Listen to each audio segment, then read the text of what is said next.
when I started thinking through like what is sex for, that that is kind of like what the kind of thinking that leads me to believe what I do about sex and marriage.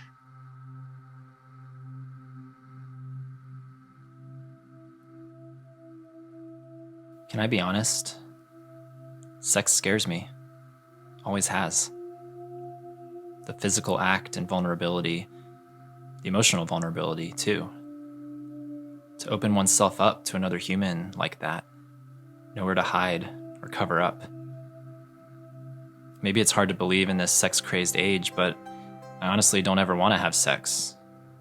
I remember hearing back in middle school and high school how much my male classmates talked about girls, their physical and sexual swirls of desire.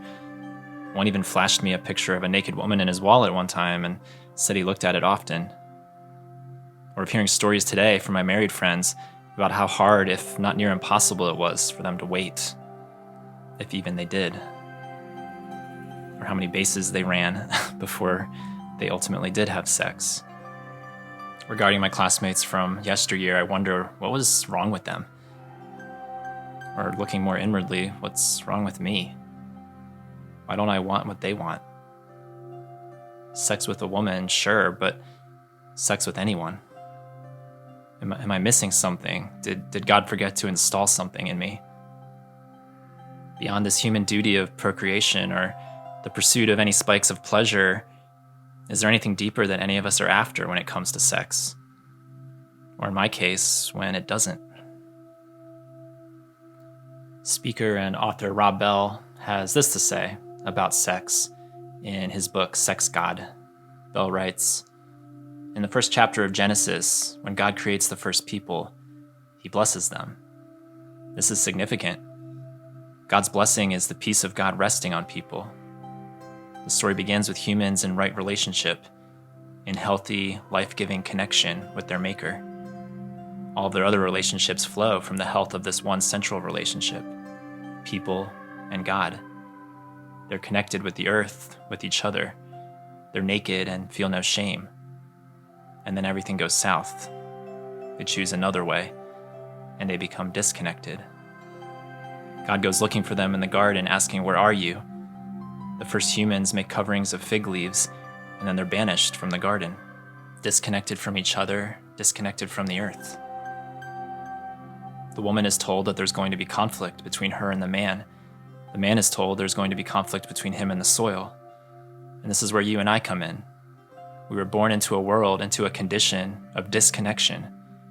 Things were created to be a certain way, and they're not that way. And we feel it in every fiber of our being. Is this why the first thing newborns do is cry?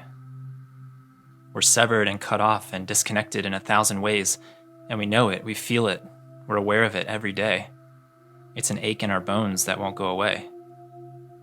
And so from an early age, we have this awareness of the state of disconnection we were born into, and we have a longing to reconnect. Scholars believe that the word sex is related to the Latin word seccare, which means to sever, to amputate, or to disconnect from the whole. This is where we get words like sect, section, dissect, bisect. Our sexuality, then, has two dimensions.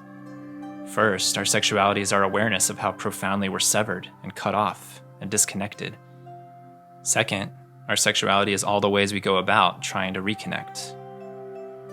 Bell continues, we have to rethink what sexuality is. For many, sexuality is simply what happens between two people involving physical pleasure. But that's only a small percentage of what sexuality is.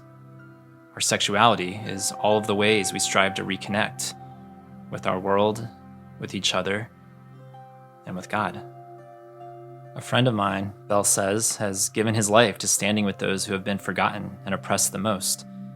He's in his early 30s, he's single, and he talks openly about his celibacy.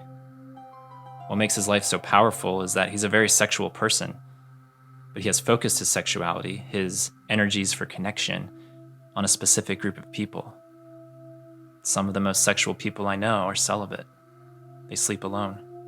They have chosen to give themselves to lots of people, to serve and give and connect their lives with beautiful, worthy causes. You can be having sex with many and yet you're alone. And the more sex you have, the more alone you are. And it's possible to be sleeping alone and celibate and be very sexual, connected with many. It's also possible to be married to somebody and sharing the same bed and be very disconnected. And Bell describes sexuality as a metaphor, saying it's always about something else, something deeper, something behind it all. You can't talk about sexuality without talking about how we were made, and that will inevitably lead you to who made us. At some point, you have to talk about God. And so, my brothers, be you single or married, young or old, sex-crazed, sex-starved, or sex-avoidant, all you who have breath breathed into by God, were made for connection with your Maker and connection with your fellow man. It is a good and sacred thing to connect and to reconnect.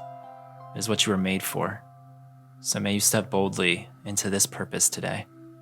However scary, however foreign, whatever shame you carry, however you feel able or unable to do so. May the God of the garden, the God of today, the God of goodness, the God of sex and connection, meet you and guide you this day. May we trust him to lead us, and may we ever follow, bridging the gaps that once separated us, separating us no longer.